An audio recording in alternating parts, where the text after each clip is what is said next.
Thanks for the opportunity. Uh, I think it's a very exciting day for me. I'm looking forward to judge your beers later today. And yeah, thanks for the opportunity to talk to you about my life as a brewer. My my title is I'm a brewer and I'm proud of it. I'll get to where I got that sentence from.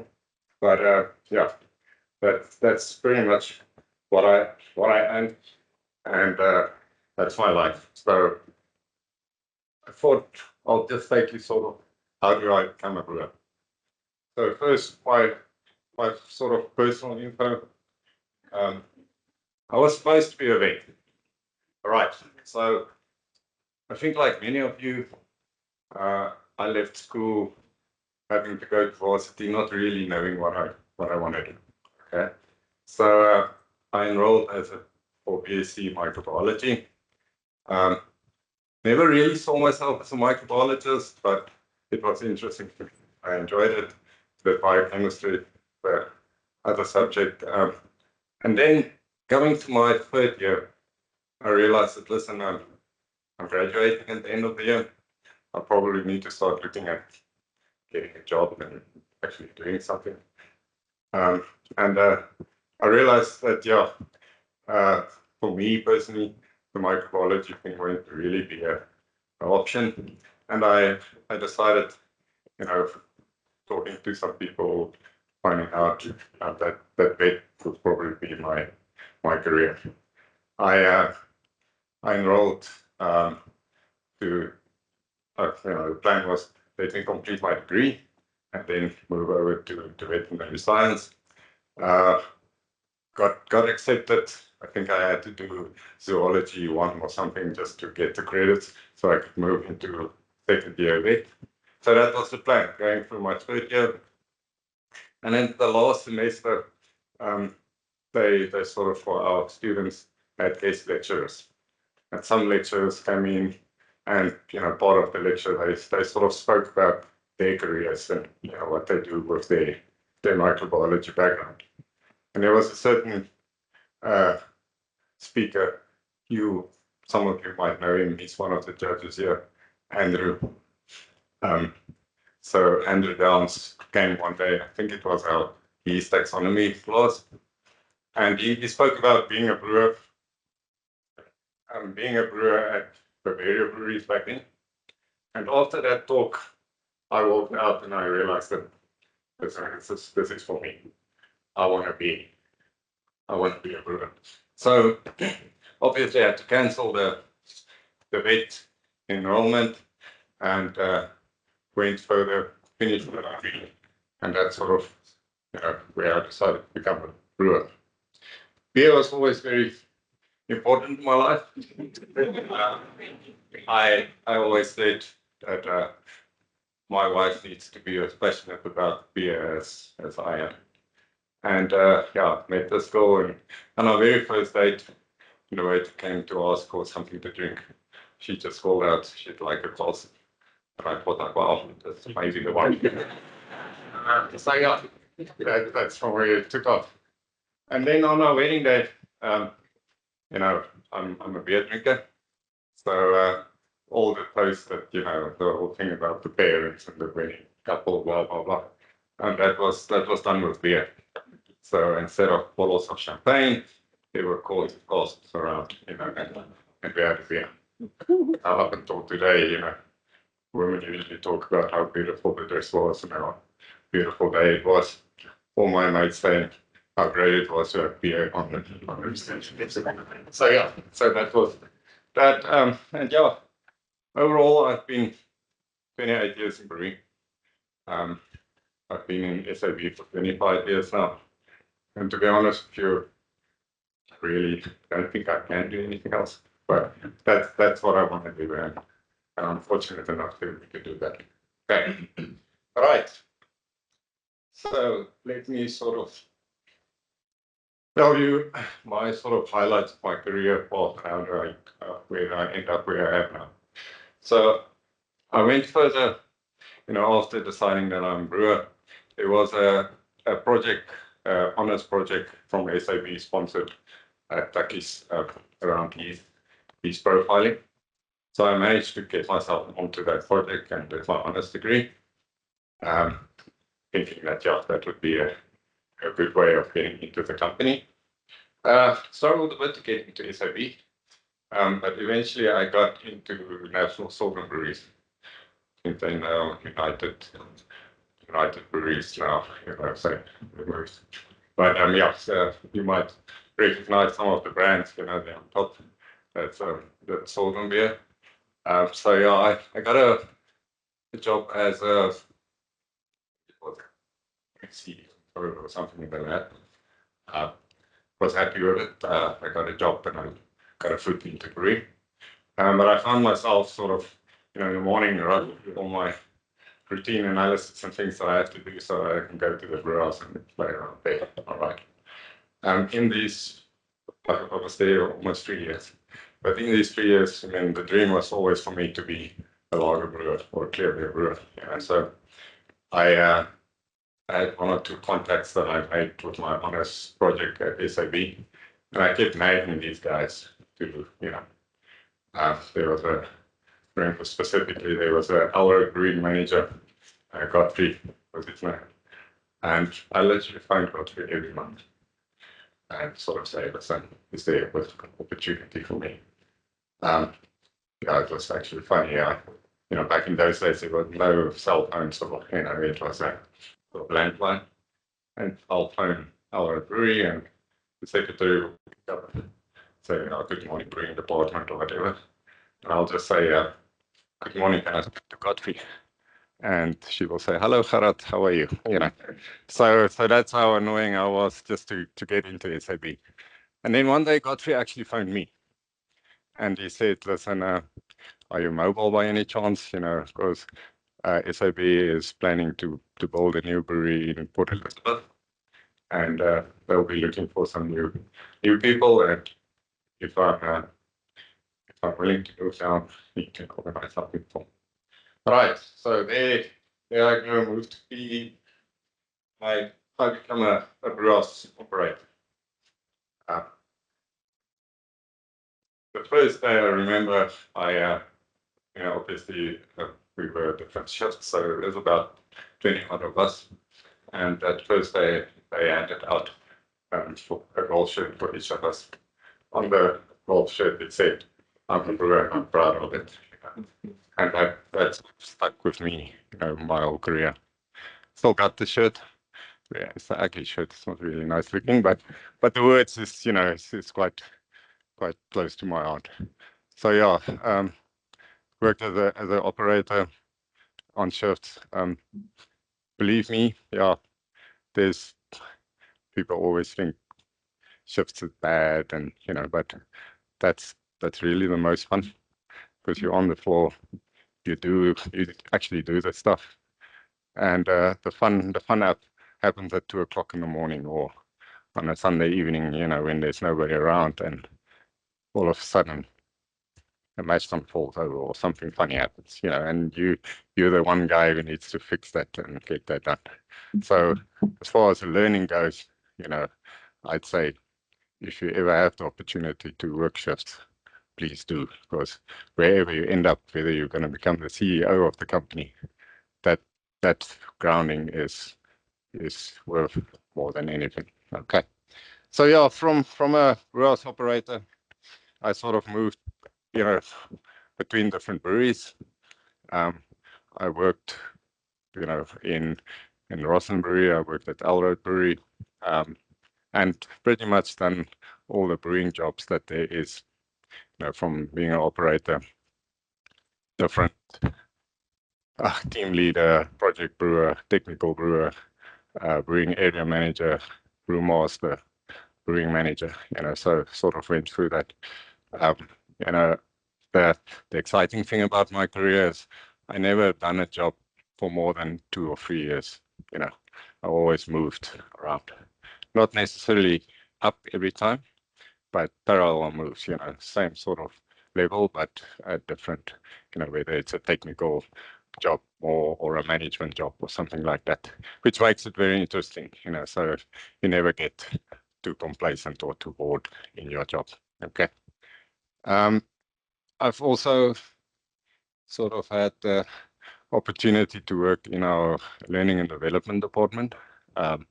Also very exciting. It's not so much within the supply, actual production day-to-day brewing of beer, but you get the responsibility of looking at the competency and the ability of SAB's people. We were responsible for a traineeship. We have quite a big brewing traineeship program, which I had to run. And yeah, most of the guys, well, all the guys that's here on SAB and even Heineken were some of my trainees in that time. So yeah, very good. And even other opportunities to improve the skills of the people. If there's we see that we're struggling with lautering, do workshops around lautering and help the guys to improve. Right, so I had a stint there, and did a stint as a brewing consultant in our headquarters or our zone office, as we call it nowadays. Yeah, sort of be able to look at brewing and how do we take it forward as a company. How do we achieve certain performance indicators, plus the strategy, what all is working around. So it's quite interesting. And currently I'm working at the Zone Innovation.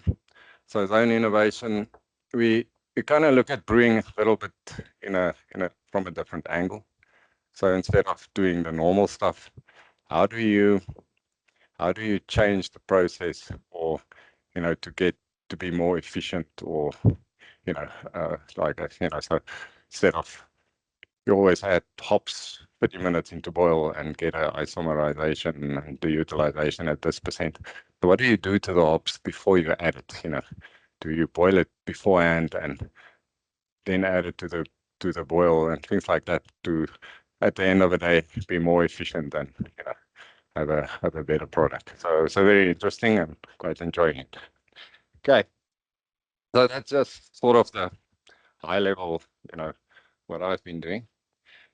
So you guys sitting here, I'll just sort of quickly show you what options are there. If you go into corporate brewing, big companies, we at SAB have this saying that we're all brewers. You don't necessarily be the one that adds hops to the brew every day, but we're all brewers and we're here for the beer. It's sort of the same, so we all have a hand in making beer. So if you choose to work in the company, there's always the brewing department, which is probably the most involved in brewing. From, like I said, operator level, you've got options. Are you more interested in the technical side of it? Do you go let's call it the brewmaster route? That's the type of folks who make sure that the good brewing practices happens and the quality of that. Or are you more interested in the management side of it? Do you become an area manager or even a brewing manager? You look at delivery, cost, people reporting into you, so the morale and all that sort of important things are part of that. You can go into engineering. I'm sure there's a lot of engineers here. So engineering, we have what we call brewing engineers. They're sort of part of the brewing department, but these guys sort of look at the efficiency of the brewery and the maintenance part of it. So you'll have maintenance planners, maintenance controllers reporting into you, and make sure that your plant is running, and look at breakdowns and how do you prevent them or minimize them. Okay. You can also look at the process engineering part of it. So process engineers are the guys who sort of optimize the process. They'll look at pump curves and work out flow rates and see whether heat exchangers are right sized. If we have capital investment, capex that comes through to put in new equipment, etc., they'll run the project and they'll commission and things like that. So also a very exciting part of it. All right. If you're interested in the quality side of it, quality is sort of um, in the whole brewery, not only brewing but also packaging. So they've got different, let's call it sub departments for quality. So there's the, how can I say, the normal quality control, which would the lab analysis and those sort of things. But there's also what they call trade quality. So these guys are actually, they go out into trade, look at, our product and what might not be good for the product, find if what will store is keeping the beer outside in the sun, or there's leakers that wasn't picked up. They sort of manage that quality. Um, Food safety, yes, we're working with you know human consumption product, so it's very important to make sure that we comply to all that and that there's no issues around food safety. Microbiology, microbiologists have a place there. They look after yeast. Obviously that's our biggest thing. So they've got to propagate yeast for us, make sure that the yeast health is right, and also the other side, the negative side of the microbiology. If there's bacterial contamination, do the test, make sure our COPs are effective, and sort of manage that. And then sensory, for us, sensory is quite important. You kind of need to look at sensory and know that that's out of all the um, KPIs and things that you chase, that's the most important one that the consumer actually sees. Consumer is not really worried about how on target your alcohol spec was or your bitterness or whatever. If it tastes right, they're happy. If it doesn't taste right, you're losing a consumer. So we're putting a lot of effort on sensory. We've got at each brewery, we've got sensory panels. So you become a qualified taster. We taste every day. All the process samples, we've got certain, let's say end of ferment and end of maturation in bright beer tank.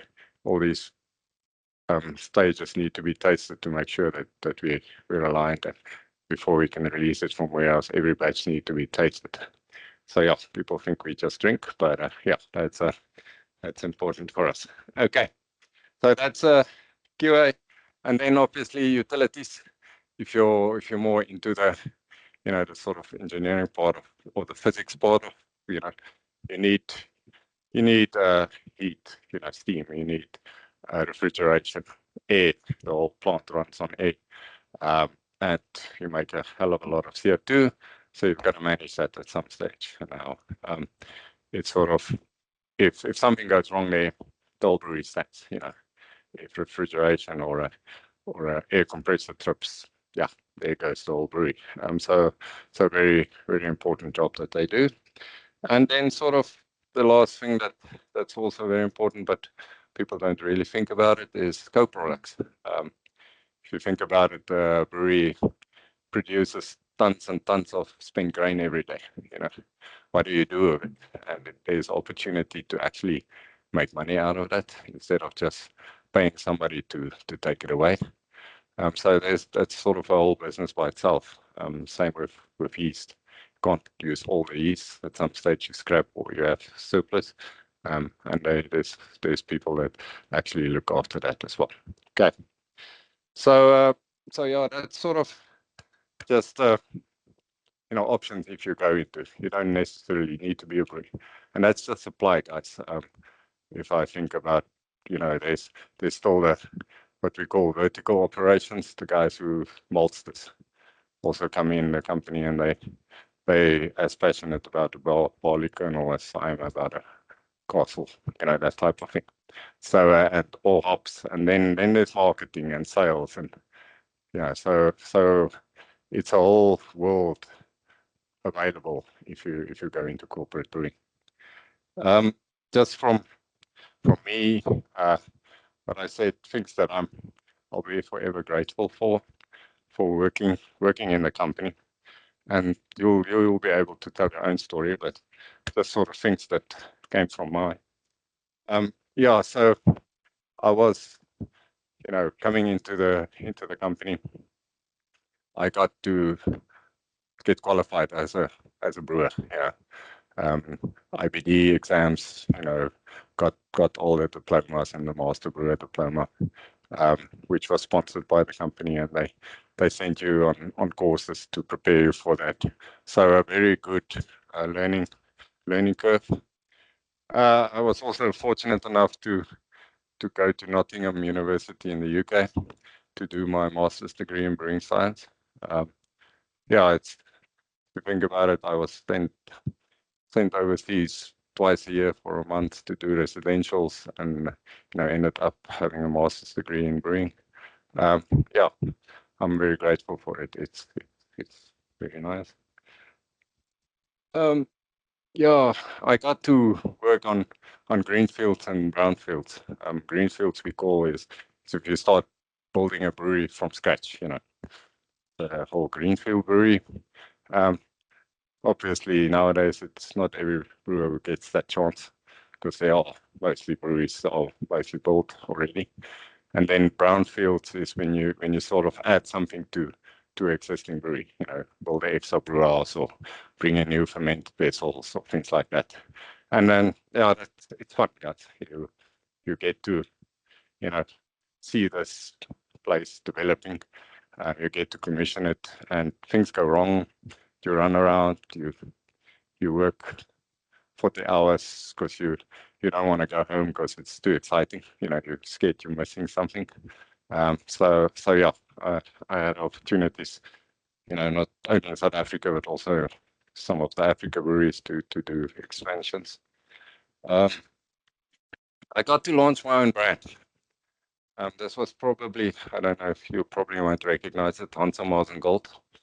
That was like 2008, 7, somewhere there.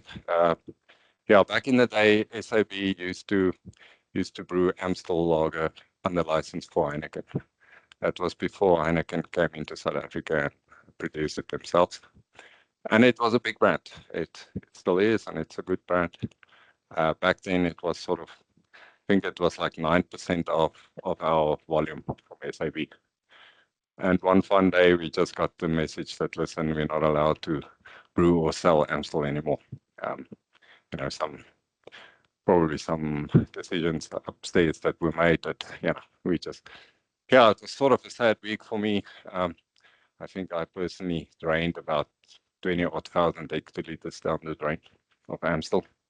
So yeah, standing there next to a tank and seeing very good beer going down the drain is not nice.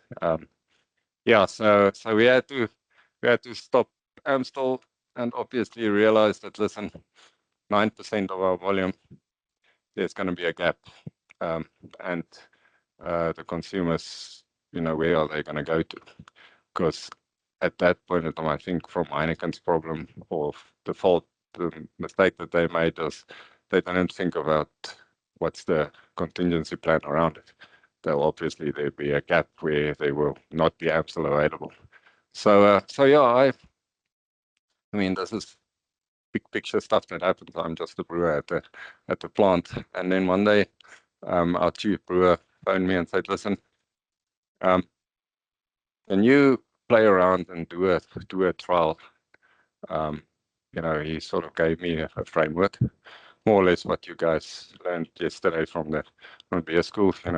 Mouthfeel, bitterness, stage, color, that sort of thing. Just see what you want to do. Tell me what sort of materials you want. I can fly it in and make a brew. Everybody loves the way to play with hops. I also started. I think there's a lot of opportunity in malt. So yeah, I sort of developed my recipe, added a bit of amber and a bit of crystal, and brewed this brew. All good. Wondering why, but not really thinking that that's going to be a big thing. And then it was almost at the end of fermentation. One day our CEO came through from London and he walked into Roslyn Brewery and he said to me, "Listen, I hear you've got a brew that you brewed. Can I taste?" "No, okay, if you want to."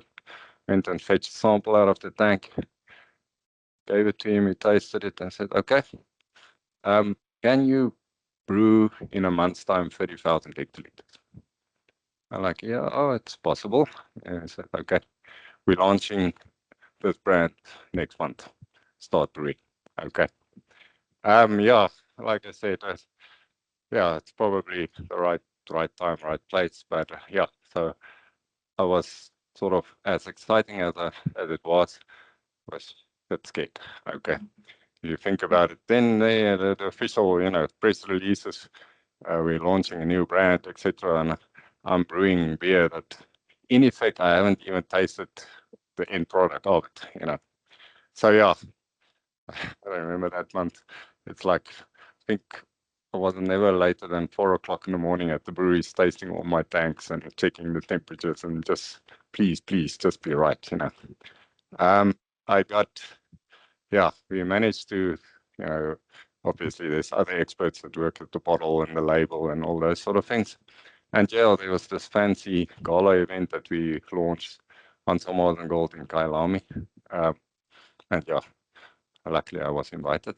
But yeah, it was quite good. But to me, the best moment of that was a few weeks later. There was a rugby test at Loftus, Springboks against the All Blacks. And I went there and obviously before the game walked to the beer garden, have a few beers. And as I walked in, here's a guy coming past with a bottle of Modern Gold in his hand. Like another one, another. I said to my wife, they're drinking my beer. It's like, wow. And it was really, I had to stop myself from not stopping the guy and say, hey, doing this, what do you like? So yeah, that to me was one of the biggest highlights of my career. I also had the opportunity to sort of bring global brands into Africa. When we did the merger from SAB and AB InBev, there's a lot of brands that AB InBev brought in, which they call global brands, Budweiser, Beck's, and Stella Artois. And yeah, I was sort of let's call it the global brand manager or brand brew master or whatever. So that was my sort of thing to roll out these brands. And yeah, it was a great opportunity because you now work with the passionate brewers of other brands, the Americans with Stay Budweiser, the Belgians with Stella, So to take that tradition and that passion to countries in Africa like Nigeria, go and brew Budweiser in Nigeria, it's quite an opportunity, which I'm very grateful for. Yeah, thank you, Taster. Yes, the company, like I said to you previously, sensory is quite important for us. So if you sort of get to a point where you can take tasting further, they do invest a lot into it. I mean, I've been on a program right in the beginning where you actually get taught how to be a proper taster. We get evaluated every half 6 months. Every week we get training. So yeah, I'm sort of trying to identify 36 off flavors in beer, and you kind of, just like Andrew did yesterday, you kind of get these doped beers and you need to identify it at different levels. And obviously the further you go, the lower the levels come, and you need to identify that. But yeah, to me, that's quite a nice thing. Every Friday I'm sitting in our zone panel and all the breweries in Africa send their samples, to be evaluated. It's quite a privilege to taste all the beers in Africa. My wife thinks I just go Fridays and drink, but yeah, it is hard work because at the end of the day, you need to give feedback to the breweries, say what's wrong and how to improve, etc. But yeah, enjoy it. Right. So that's sort of my story and my passion for it. And I'm sure in 25 years, you'll be able to tell a much better story. But yeah, I was gonna give you a few things about being a brewer. Now, brewing, I think, well, I believe if you're passionate about something, you'll be good at it. Okay. So find find something that you're really passionate about. Brewing demands that from you. I think up you yesterday gave you a bit of a reality around it, but it's if you're passionate about it, that's what you want to do. You know, you the nice thing about big brewing companies is they they appoint people that want to be the best at what they do, right? And if it was easy and a boring job, that caliber of people will not work it, you know. So you're fortunate to work with very high talented people. Uh, brewing, if you go into brewing itself, it's not just a, a job that you do and you fix something. I always say you need to be part of beer. All right, you need to feel what it's like to you know, if you're a little E cell swimming in a 3,000 hectoliter tank, what's wrong? Why are you not happy? You know, that's how you sort of migrate beer. And then I think a last thought that I'd like to leave you guys with, in my case, and I'm hoping all of you will leave, is I don't work for a living. I practice the hobby. Okay. And yeah, I really wish everybody can say that. That makes life so much easier.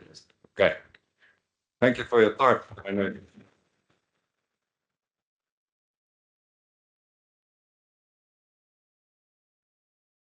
Thank you, Gerhard, very much. Got time for one or two questions if anyone has.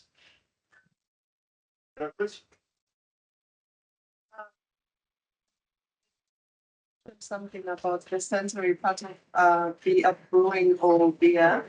Is it something that you can be trained to be able to pick up flavors or something, or it's something that you just naturally born with or perception? Because I find that quite. I think everybody's not the gift. That's it's connecting with us.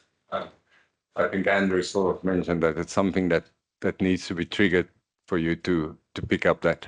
You'll drink a beer and you think it's fine, and if somebody say, "Well, this smells like rain on a Sunday afternoon," type of thing, and then you, "Oh yeah, that's okay. Let's call it that," you know. So yeah, I wouldn't have said back then I was a good taster before I started. It's something that you train and yeah, they do it's almost a psychological thing. You know, as they do training and you get the dope, they'll repeat if it's papery or oxidized. Say, you are tasting papery. Think of papery. Think, you know, it sort of brainwashes you. And you kind of walk out of there and, you know, it sticks with you. They say smell is the one thing that you know, keeps in your memory for the longest, you know, even things that you've seen before. Okay. So yeah, anybody can be a taster. There is a thing that they say women are better tasters than men, but I don't believe it. But okay.